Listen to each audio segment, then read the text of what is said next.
तो अब हम लोग डिस्कस करेंगे पावर शेयरिंग के बारे में डिस्कस करेंगे, जो कि वेरी फर्स्ट चैप्टर है हमारा सिविक्स का। But we have to discuss about power sharing. Very first we will discuss about some basics of civics. Basics of civics का मतलब हुआ कि हमें कुछ सिविक्स के बारे में इंट्रोडक्शन करेंगे, then we will discuss about the chapter power sharing. Okay, now we are going to discuss about civics. The term civics originates from the Latin word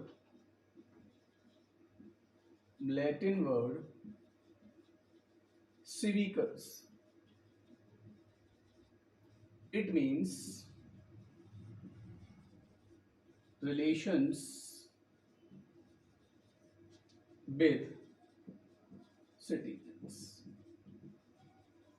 और city। इसका मतलब है कि जो सिविक्स वर्ड है इसका ओरिजिनेशन हुआ है एक लैटिन वर्ड सिविकस से, और इसका मतलब है कि हमारे देश के जो सिटीजन्स हैं उनका किस संबंध है, क्या संबंध है, और इसका मतलब होता है शहर से क्या संबंध है। ठीक है, now we are going to discuss about the definition of civics. Definition of civics. Now we are going to discuss about the definition of civics. Civics की definition के बारे में जानेंगे, then we will discuss about the father of civics and a lot to discuss about the civics. Okay, now we are going to discuss about the definition of civics. Civics is the branch of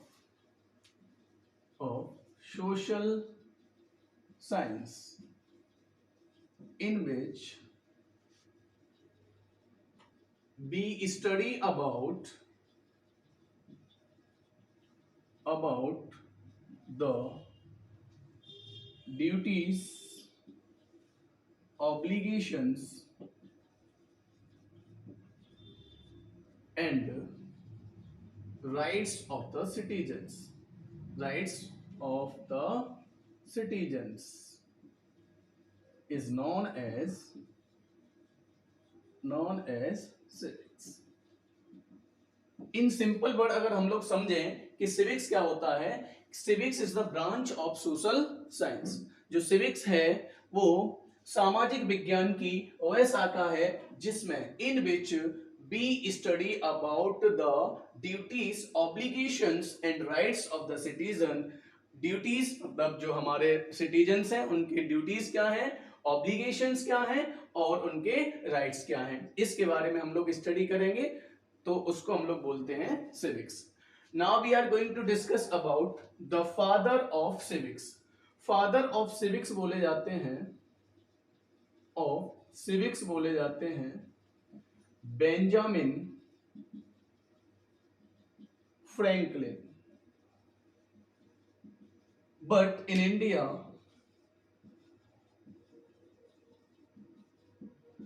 Aristotle is known as father of civics। अगर हम लोग बात करें generally world में जो father बोले जाते हैं सिविक्स के वो है बेंजामिन फ्रैंकलिन, बट इंडिया में बोले जाते हैं अरिस्टोटल, जिनको हम लोग अरस्तु भी कहते हैं। Is it okay to everyone? Now we are going to discuss about the power sharing.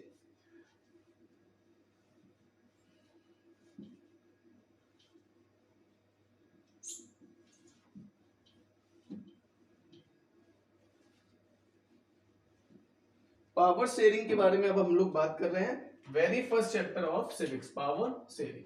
Power का मतलब होता है सत्ता और शेयरिंग का मतलब होता है साझेदारी। तो हम लोग बात कर रहे हैं पावर का मतलब हुआ सत्ता और शेयरिंग का मतलब हो गया साझेदारी। तो पावर शेयरिंग को हमें समझना है। एज यू नो, जैसा कि हम लोग जानते हैं India is a democratic country. तो डेमोक्रेटिक कंट्री है तो उसको समझने के लिए हम लोग समझेंगे पहले कि डेमोक्रेसी क्या होता है। डेमोक्रेसी, डेमोक्रेसी क्या होता है? It is the combination of two Greek word.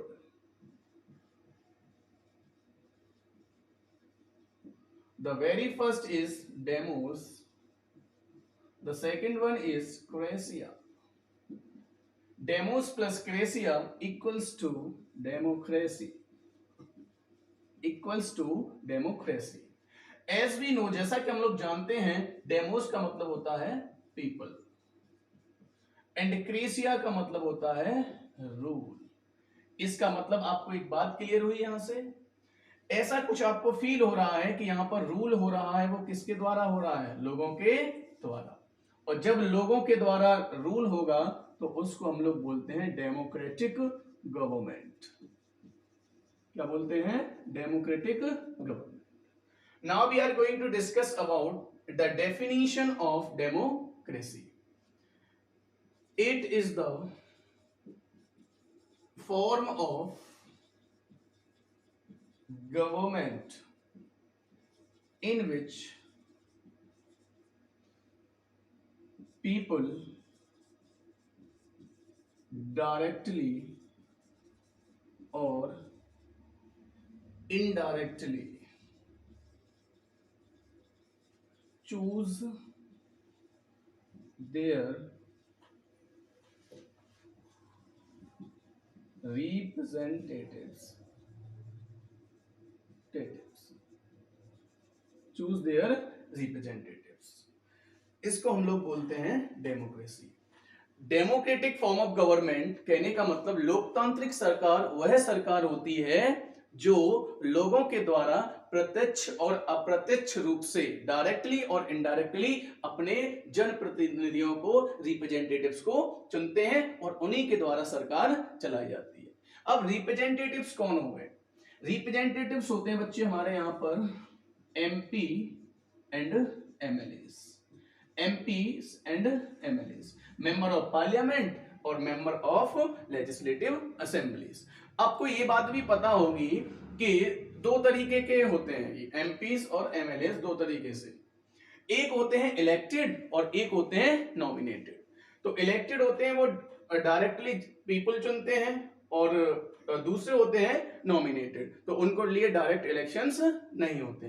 ठीक है, now we are going to discuss about the very first, the term democracy is coined by the US president Abraham Lincoln and he gave the definition of democracy. It is the government of the people, by the people, for the people. उन्होंने ये वाली definition दी थी सबसे पहले लोकतंत्र की। तो लोकतंत्र की अगर डेफिनेशन या वर्ड किसने कॉइन किया, उनका नाम था Abraham Lincoln, the US president. Now we are going to discuss about the organs of the government. Basics हमें समझना होगा, then we will discuss the definition of power sharing. तो पावर शेयरिंग की डेफिनेशन समझने के लिए हमें कुछ बेसिक्स समझना बहुत जरूरी होता है, और बेसिक जब तक हम क्लियर नहीं करेंगे तब तक हमें चीजें क्लियर नहीं होंगी, और उसके लिए हमें थोड़ा सा पेशेंस बना के रखना होगा, सो दैट कि हम चीजों को बहुत आसानी से और अच्छे तरीके से समझने की कोशिश कर पाए। आइए देखते हैं और समझने की कोशिश करते हैं हमारे यहां पर जो organ of the government, organ of the government. Basically यहां से एक नंबर का क्वेश्चन आपके एग्जाम में पूछा जाता है, आपके क्लास 10th के एग्जाम में भी पूछा जाता है, और आपके कॉम्पिटिटिव एग्जाम्स में भी क्वेश्चन बनके आ जाता है। तो basically there are 3 organs of the government. The very first is legislature, the second one is executive, and the third one is judiciary, and the third one is judiciary. Judiciary. अब आपको पता होगा legislature का मतलब होता है विधायिका, executive का मतलब होता है कार्यपालिका, ज्यूडिशरी का मतलब होता है न्यायपालिका। और 3 ऑर्गन्स हैं, तो यहां से एक क्वेश्चन आता है आपके बोर्ड एग्जाम्स में कि which of the following is not the organ of the government. Option 3 ये वाले होंगे उसमें, और एक चौथा ऑप्शन होता है ब्यूरोक्रेसी। तो ब्यूरोक्रेसी आपका ऑर्गन नहीं है गवर्नमेंट का। और दूसरा क्वेश्चन यहां से आपको पूछा जाता है कि function of the legislature, executive and the judiciary. Now we are going to discuss about the function of legislature. इसका जो काम होता है वो होता है framing the law, framing of laws. कहने का मतलब ये हुआ इसका काम होता है कानून बनाना। किसका काम होता है हमारे यहां पर? लेजिस्लेचर का। एग्जीक्यूटिव, एग्जीक्यूटिव का मतलब होता है कार्यपालिका, और एग्जीक्यूट कराना, जो भी हमारा लॉ बना उसको एग्जीक्यूट कराना, इंप्लीमेंट कराना मतलब लागू कराने का काम होता है एग्जीक्यूट, इंप्लीमेंट द लॉ। ये फंक्शन होता है हमारा एग्जीक्यूटिव का।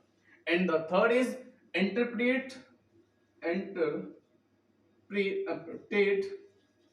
And maintain the law. ये फंक्शन होता है हमारा ज्यूडिशरी का। तो आज के लिए इतना ही, कल फिर हम लोग आगे शुरू करेंगे। पावर शेयरिंग यहां से समझने की कोशिश करें।